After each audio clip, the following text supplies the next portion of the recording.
Good morning. It's just gone 1:30, and last night I started reading again, which was fantastic. It's been a long time since I've been able to pick up a book, and I read 6 or 7 chapters of a probably number 1 or number 2 bestseller,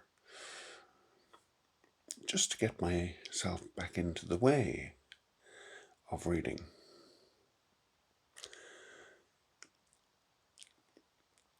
And then I went to sleep early.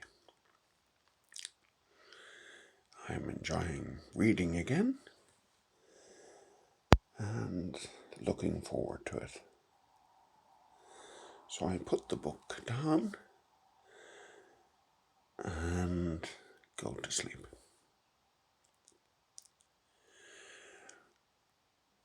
It's the first time in many months that I wake up knowing and following through on my dreams. So this is the mad dream I've had tonight. There's one of these big, huge Air Force carriers from America arrives into Cork. And it docks for a week because they have to have ore and resupply from the capital of the world for fresh food, and Irish fresh food at that. And the great and the good, the magnates and the barons, the wealthy and the religious, the politicians are all invited.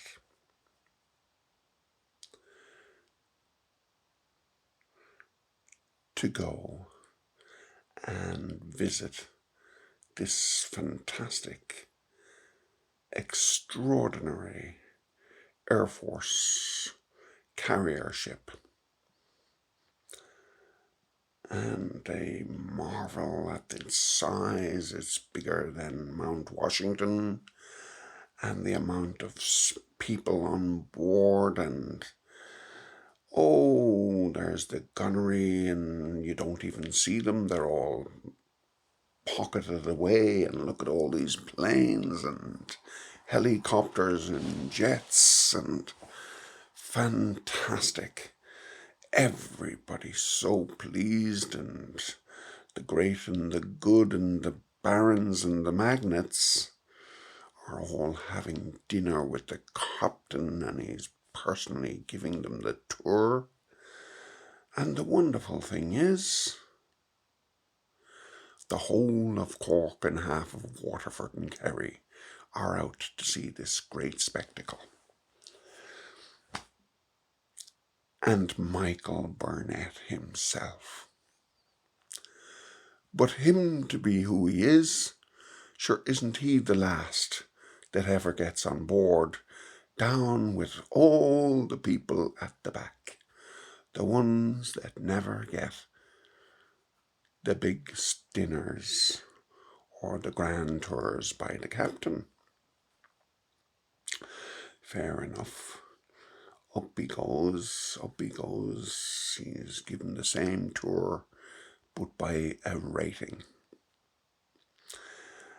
And this young fella from America brings him round and showing him and telling him how many things of that and how many fathoms of this, and the information now would take you lost because there's just so much so fast, and you're going nowhere with it anyway, so it doesn't really matter. And that Michael Burnett being himself, he decides to change the conversation.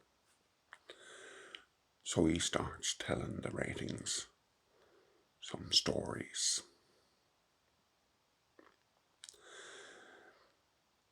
And the rating is so enjoying the stories, he invites him back the next day.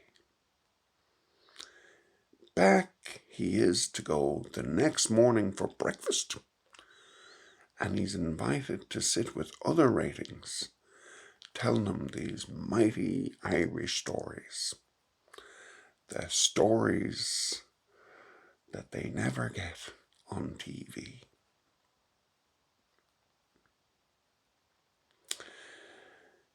And we're brought around again and shown around, and this time we've a group of about 10 sea people and some of their Delta Force or SEAL Force or whatever you want to call them. They have so many different names.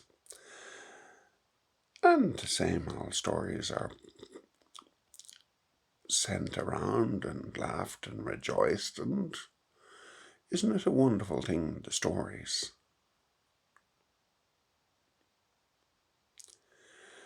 I'm invited to stay for lunch, go down and watch gunnery practice. Do they even have that? Watch mechanics fix the airplanes, and oh, you wouldn't believe half them. And we're meeting more and more people, but we're still in the dregs of the ship at the very bottom. Only now we're meeting more people, more sailors. They're all very young. Everybody's under 30. They're very fast. Everybody knows what they're doing and where they're going. And I'm now being shown different parts of the ship, but I'm halfway up. Halfway up.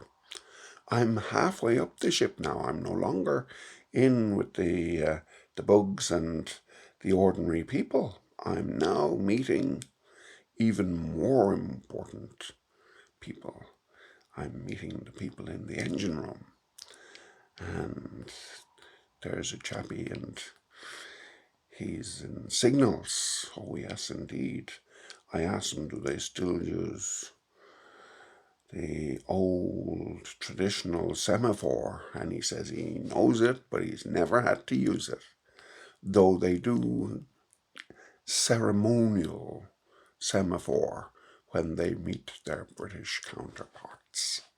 Oh, very, very good. And sure, isn't it a grand thing, that Michael Burnett fella, who knows nothing at all. He knew about semaphore, so suddenly I'm up to the next level. We're dealing now with lieutenants and junior officers, and I'm invited into their mess. So afternoon tea is here. We're still here on the ship, and oh, the crack is only 90, and let me show you this, and what do you think of that? And oh my God, isn't that wonderful? And you'd swear you were in a hotel room now, because the standard of the living quarters is getting better, and the mess is, why, it's like the Imperial in Cork, in South Mall. Lovely decor and very nice place, and we're telling the stories, and we're going on, and isn't it a grand life? And everybody's saying, ha ha ha, these Irish, they're so funny. And we're invited to meet the next level of officers. But I can't take any more. Please, please come back tomorrow for breakfast. Burnett is invited in for breakfast. This is a long dream, I can tell you, but there it is. Eventually we're brought up to the captain, to meet the captain. And the captain's in dress uniform, and the smile is bigger than the Bay of Galway. And he's telling us all about it, his authority, his power, the wonderful aspect of service, and how great it is. And he is a mighty man, this captain of the Air Force carrier of the USA. And we're all having dinner. And isn't it a grand life when I'm sitting beside the captain of the U.S.S. whatever, with all the great and the good of Ireland, and this being the last dinner to be had.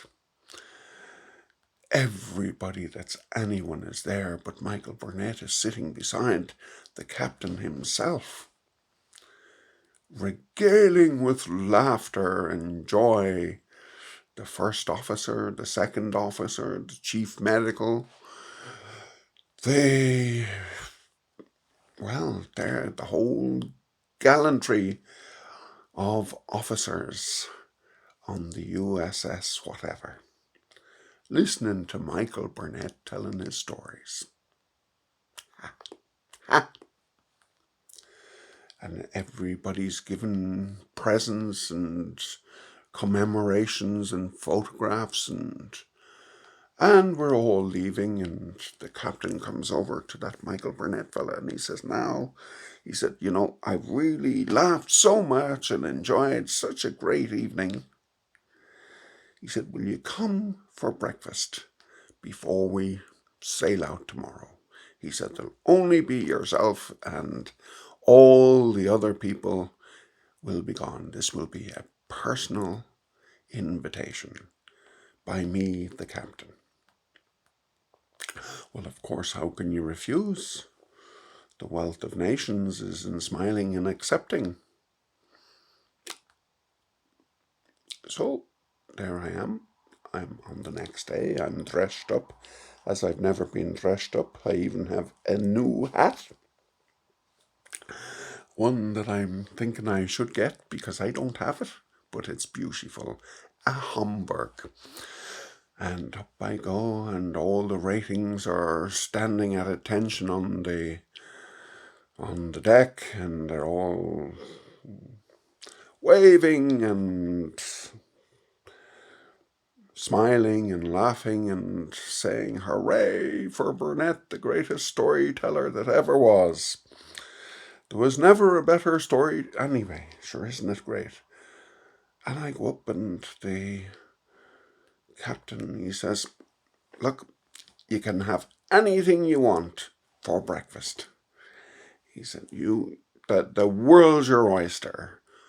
And I said, well, to be honest now, I said, the best sandwiches are made in America, I'm told. But there is one sandwich that must surely outshine it. And the captain, he gets a bit red because he says, you're doubting the might of the American Navy and the American nation. And I said, no, I'm not doubting. I've just said I've never had one of the great sandwiches that we hear about. And I know the best sandwich ever made is actually made here in Cork. Well, now his dander's up, and I've been his friend for this half a week, and I've dined with him on the main hall with the great and the good, and he was in such great, wonderful company, and now he's red. I have set the challenge. How could any sandwich maker in Cork, the middle of nowhere in his mind, be better than the U.S.S. whatever? And he takes off his dress jacket, and he rolls up his sleeves, and his beautiful gold watch is pure gold, and the weight of it alone has all the authority of the captain of the U.S.S. whatever. And he said, okay, he said, in front of everybody, I will make Michael Burnett an American sandwich like he's never had before. And out come all the ingredients and the tables. There's 20 tables surrounding him, laden with produce. So much you couldn't believe. There's 20 different types of bread, 15 types of beef. Oh yes, I like the old bit of smoked beef, if anyone's asking. Hams, chickens, fish, tuna, shark slices. Oh, you wouldn't believe it. There's salads galore that I never even heard of. There's leaves and there's berries and there's nuts. Why, they even have Patagonia leaves, if you could even believe that there were any leaves to be had in Patagonia. And you wouldn't believe it. And he's making it and he's offering me butters, spreads, oils, fragrances. Oh, this is fantastic. And I'm saying, throw it on and see what you can do, because I told him the challenge is easy. Because here in Cork, everybody knows the best sandwich is made. And after 10 minutes, this magnificent, huge, gigantic, monumental sandwich is put in front of me, cut into 20 little pieces so that I could even get to look at it, never mind to eat it. Sure, it must be the height, at least, of the Cork City Hall, and the width. And there it is, sitting in front of me.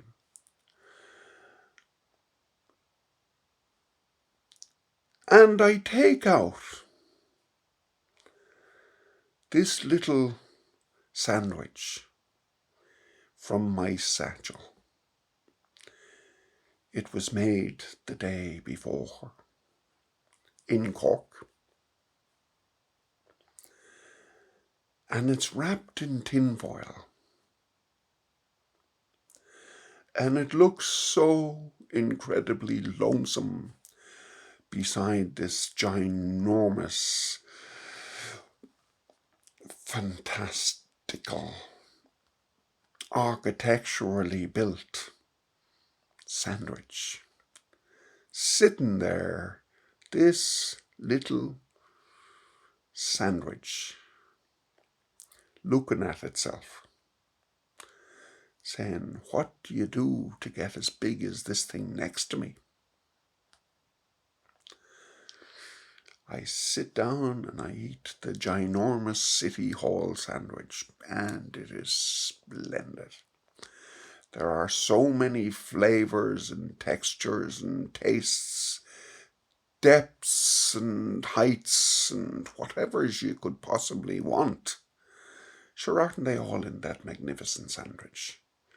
A sandwich never to be made again, nor probably was made ever before. A sandwich to beat all sandwiches, except this little thing, still wrapped in the tin foil, and me with hardly a bit of space to be had. I open the sandwich of tin foil. And out comes a small, lean little sandwich. A sandwich that you wouldn't see if you were looking, in comparison to the yolk I just had. And the whole ship is aghast. What on God's earth is this? And how could that possibly be called a sandwich? And sure, where is it if you were looking for it? Because you can't see it, it's so small. in comparison to the City Hall sandwich made by the captain of the U.S.S. whatever. Its insignificance, its complete inability to impress. It's a no-brainer. This ain't a sandwich in comparison, and it's certainly not better than the U.S.S. whatever sandwich made by the captain himself. No, no, no. How could it be? This miserly little sandwich. The captain looks at it aghast and says, "What is that?" And the Michael Burnett fella, in all honesty, looks up with eyes shining and he says, "This is the best sandwich there is."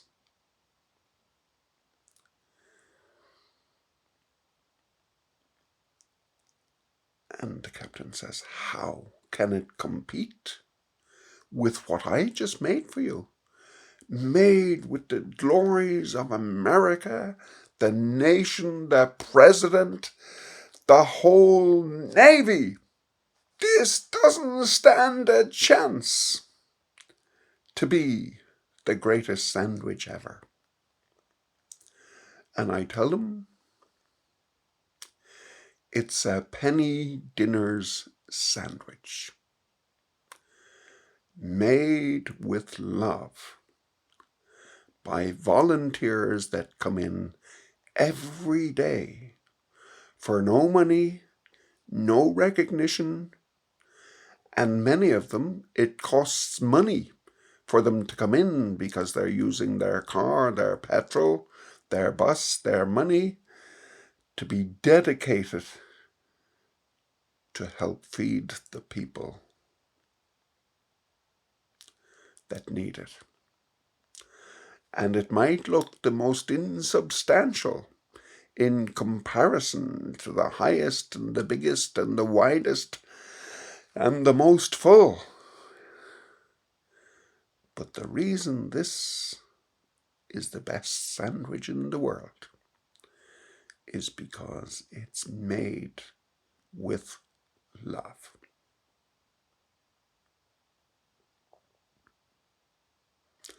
And the captain cries, and the first officer cries, and the chief engineer runs down to his galley and cries. Chief medical officer is taking so much heroin, crying his eyes out. All the ratings are crying their eyes out because they've learned the lesson.